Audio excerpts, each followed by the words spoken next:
Hello, ladies and gentlemen. It's the Historical Gamer, and today is going to be part 3 of my Crusader Kings live stream, just from a few days ago over on Twitch TV.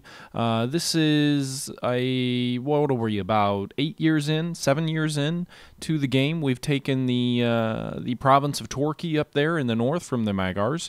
Meanwhile, that northern kingdom of the Magyar, however you pronounce that, is in serious trouble because of some attacks from the Khazari, who will now border us before too long, I would imagine.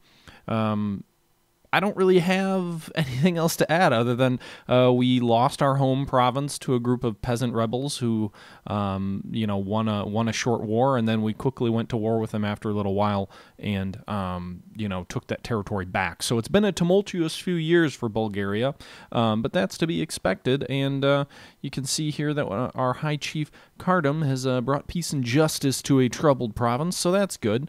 We don't really have a whole lot of instability. Our political intrigue has been pretty minimal. There were a few factions at the start of the game which looked like they were posing some problems, but we basically gave them some honorary titles, and some wars erupted and all of that, and things became pretty okay, or I guess, pretty calm. Unfortunately, I believe my wife was killed in the dungeons, and I've got a few daughters, but I have no sons yet, which could make succession a little bit tricky. I think I've got a brother or cousin or something like that who's the next in line to the throne. He is part of my family, and that's a positive, but that's basically where we're at. So without too much more of me kind of exposing over the top of this Let's Play, let's go ahead and jump back into to my audio from that stream. Thanks for watching. De jure claim on this area. Breaking the truce, which doesn't end for another 4 years, would hurt our prestige. Lame. I don't want to wait 4 more years. I'll be considered a truce breaker for 5 years. That's a lot of prestige to lose. Guess I can't do that. I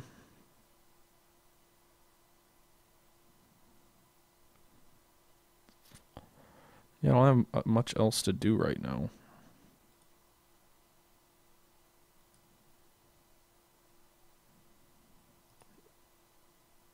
Alright, I guess we'll just kind of fly forward more. No alerts, factions, not growing any stronger. Someone arrived at my court, someone left my court, someone arrived at my court. Good for them. Can't stop thinking about all those prisoners in my dungeon. They're at my complete mercy. What a thrill it would be to hurt them, to hear the sweet screams, to see the panic in their eyes. Chief Perserhim. Guards, oil up the rack. Make her suffer, wounded, maimed for life, or dies under torture. Resist the impulses. Well, we want to go to war with those people anyway, so oil up the rack.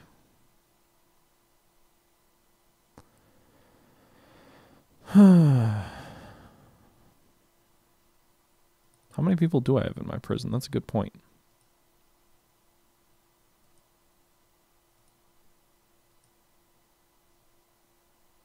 Prisoners.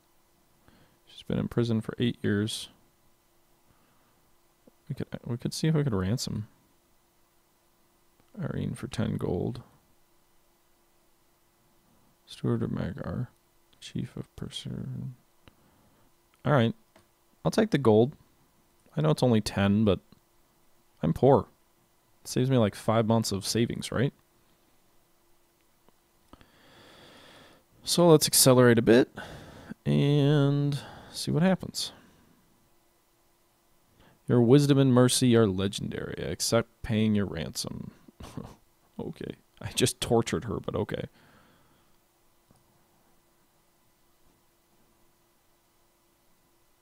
Fate smiles upon me. My concubine is pregnant. Am I going to have a son? Let's have a son. Because I'm getting kind of old now.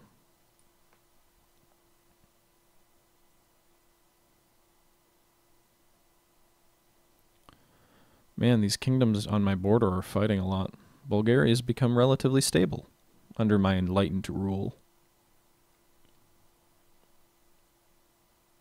My king will be 60 by the time we can go to war with the Magyars again.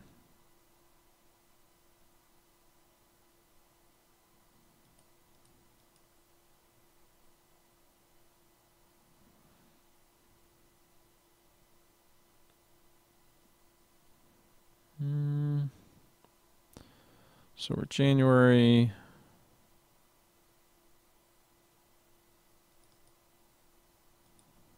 I don't think I have everyone assigned to a mission.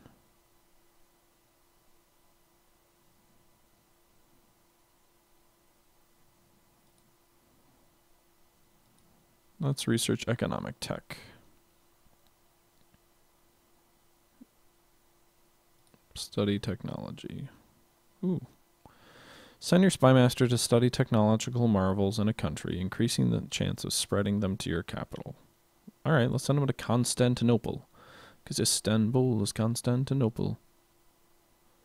No, I'm at peace for too long. That's lame. It's been like, what, 2 years? He's already doing that. Already doing that.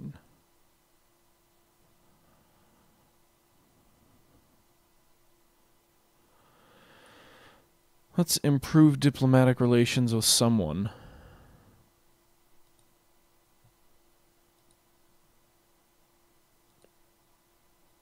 I would really love to take some of the Byzantine Empire.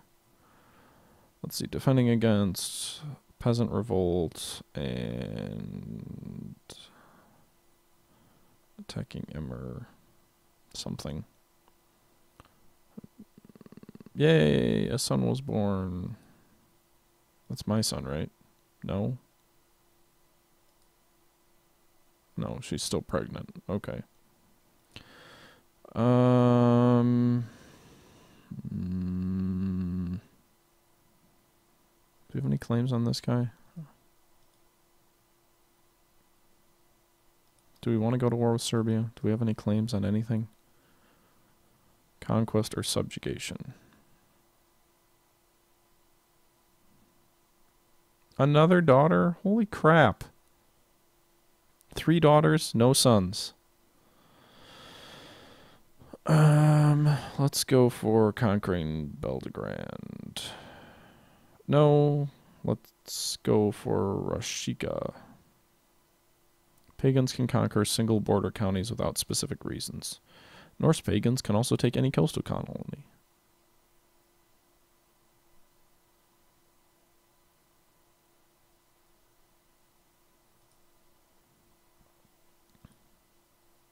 Alright, we'll do that. Since we've got to go to war because our people are crazy. We love war. That's where we're at.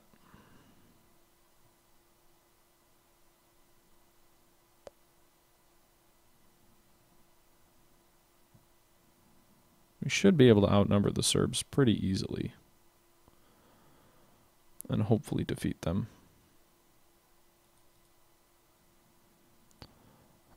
Serbia is an interesting case. Serbia and Croatia, historically, when the Byzantines eventually overthrew the Bulgarians, the Serbians actually kind of stood back and just kind of watched and let it all happen. And once they saw what the Byzantines did to the Bulgarians, the Serbians actually were just sort of like, you know, that's cool.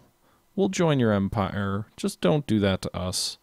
And it's actually kind of interesting because as cruel as Basil II was reportedly to the Bulgarians, he was equally generous and kind to the Croatians and the Serbians, and I want to say Hungarians as well, and basically just accepting them all into the kingdom, giving them lavish titles, integrating them into the Byzantine Empire fully, and you know, it allowed him to basically appease those people so that they saw, you know, it's worth basically just, why not? You know, there's no negative to us being part of Byzantium. Sure, we lose some of our sovereignty, but the terms of the The terms of the... I hit the wrong button again. The terms of the peace were so... What the heck? The terms of the peace were so beneficial, I guess you could say, that there really wasn't much discontent. Even the Bulgarians were treated pretty well after their crushing defeat. You know, once they actually were defeated, the Bulgarians were treated pretty fairly, at least under Basil II. The follow-on rulers kind of axed some of the, I guess, not really appeasement, but axed some of the more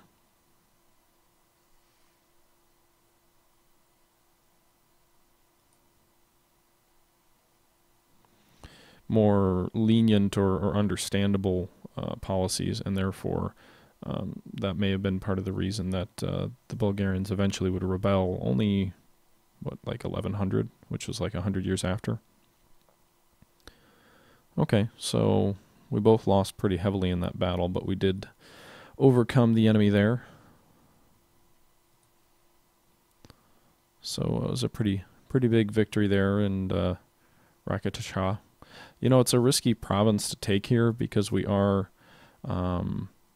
creating ourselves a salient, a really vulnerable salient that could be taken, but it's also going to help us surround these other provinces, which we have de jure claims on. So, my child lacks a guardian. We should give them a guardian. Chancellor, he likes me. Surprising. Vikram has grown to like me after hating me not that long ago. Really? Supply limit is 784 for this province? That's kind of low. So we're losing some attrition here because we've got more troops in this province than it can supply.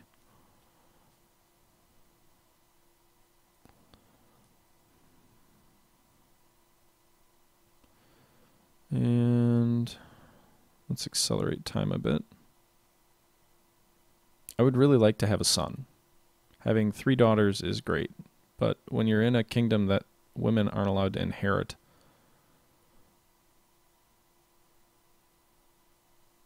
I don't really care about the religion I have. I'd be willing to convert to Orthodox, for all I care.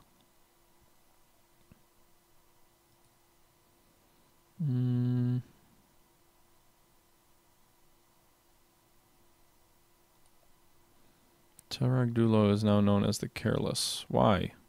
Why is he careless?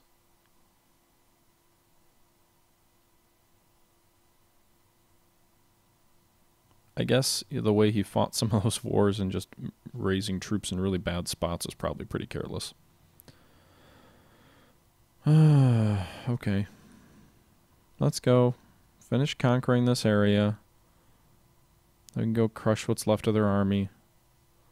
And hopefully take the province and force peace. If all our troops don't die of frickin' whatever.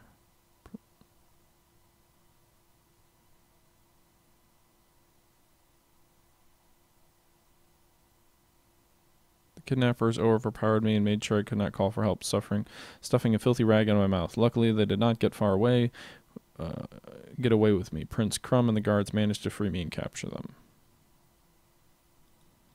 Which is interesting because Prince Crumb is a vassal of mine who is leading a group of claimants for the throne. So what should I do? Let's grant him an honorary title. Master of the Bow. What's Venerable Elder? I'll do that. He likes me a little bit more. As we continue to besiege this province.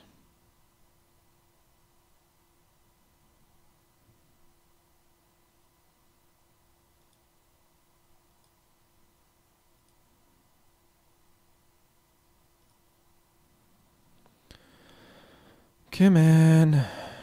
Victory. Yay, we fully took this province. Now let's go crush what's left of the Serbs.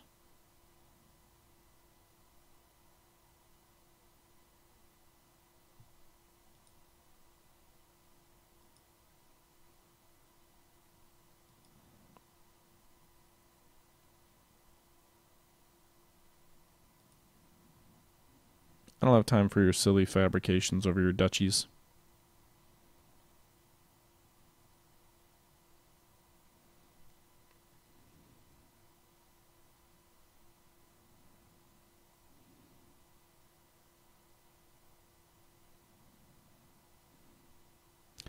There's not a whole lot of... I guess light infantry is probably a good thing to be a master of.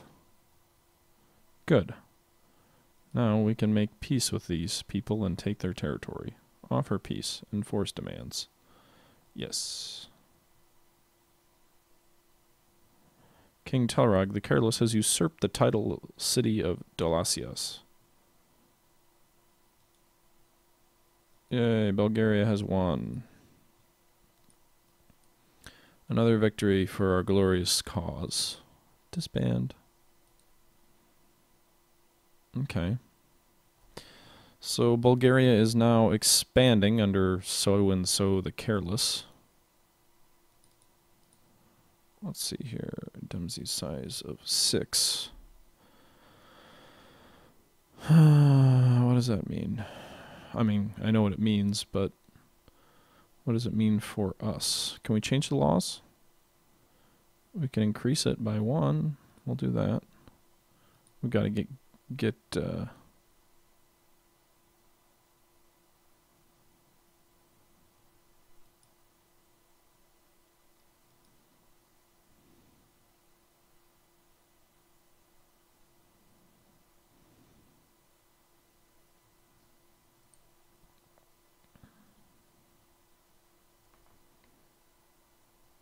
I don't think I can grant my daughter landed titles, can I?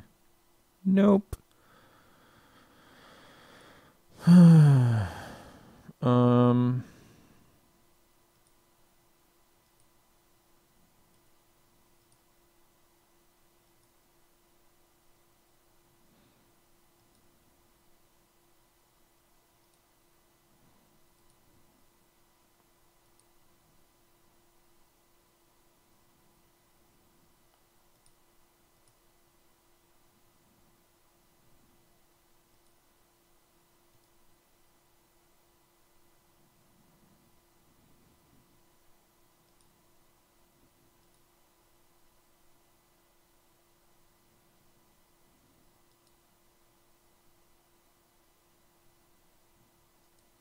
Okay, so we fix that problem.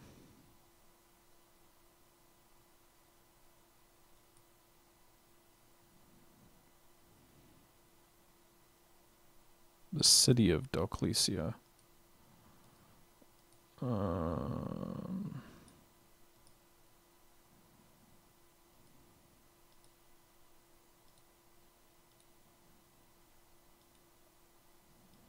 So we awarded our marshal with some titles because of our victories.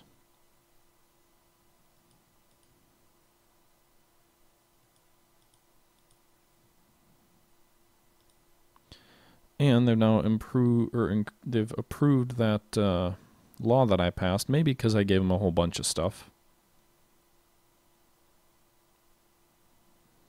But there we go. So Bulgaria is expanding. The Empire of Bulgaria is expanding.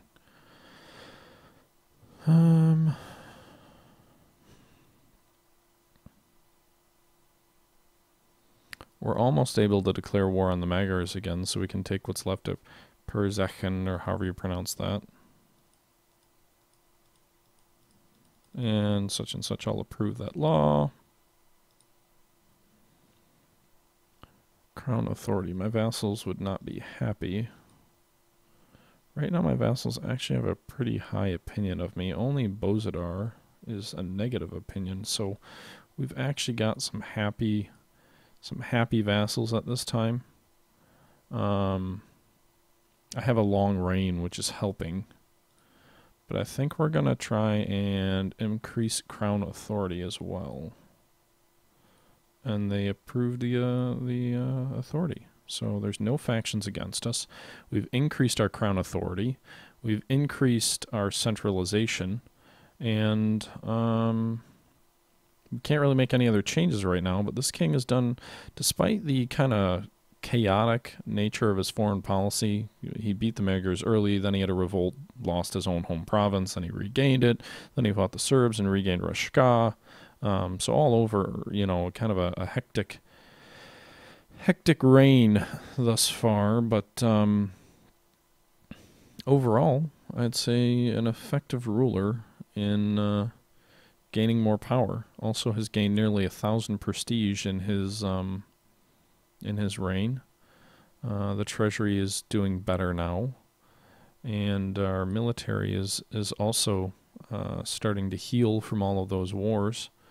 You can see my vassals don't universally love me anymore since that new law. Increased crown authority is less popular than what that said it was going to be. But overall, still a pretty strong king. So I guess what we might want to do now is raise some, I don't know, pikemen better? Or, let's see, I don't even know what ratoons are. These numbers are the current state of your ratoon. Your ratoon is your personal, professional, and standing army ready to do as you order at all times. Unlike army levies, ratoons are always on the map and reinforce slowly. Ratoons only cost maintenance while reinforcing. The maximum number of ratoon regiments you can field depends on your military organization, technology, and the size of the levies in your realm.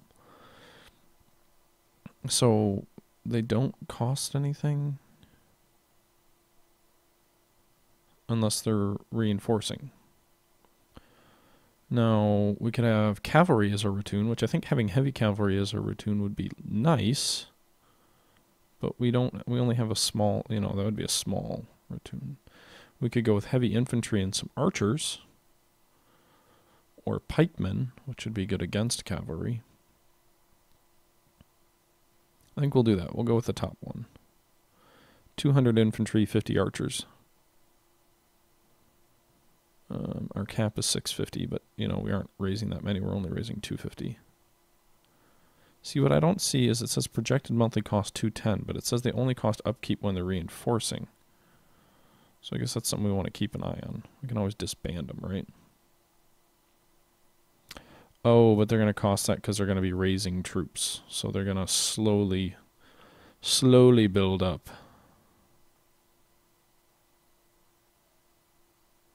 Looks like the Byzantines are going to war with someone. Just raised a whole bunch of troops.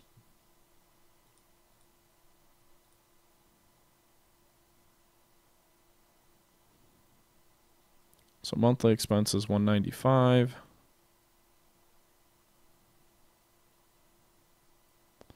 You can see our ratoon is slowly building up.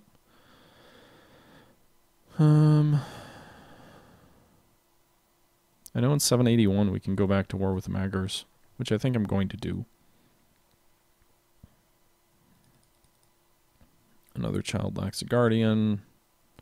It's my other daughter who needs a educator. Vikram is going to be like the tutor to all my children.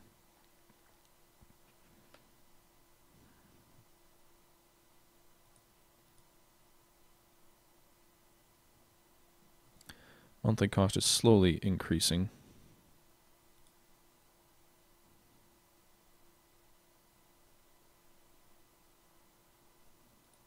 Okay, so we're converting more people to our faith, which I really don't care about.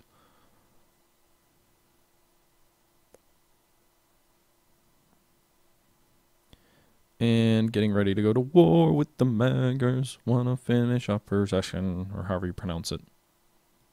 So we are now into 781. We've been in power for, what, 12 years now? Something like that. And these guys are at war with the Sultan of someone over a holy war for Derbent. They've got a truce with... I think our truce has expired. No, it has not. October, so we've got to wait till October. But that'll give my ratoon more time to reinforce. October 25th is the date that we prepare for war. Imagine a situation which became more and more intimidating with an outcome that could mean life or death. I swallowed hard and decided that I would. 45% chance that we gain the trait Craven if we run away. Stay put and fight. 45% chance that we gain the trait of Brave. Alright, that's cool. Brave is a better trait. Alright, and that's just going to about do it for part 3 of my Let's Play from my Twitch live stream from the other day from Crusader Kings II Charlemagne. I appreciate you tuning in, and please check it out next time. We should have an exciting episode next time around. But thanks again for watching, and until next time, this is the Historical Gamer signing out.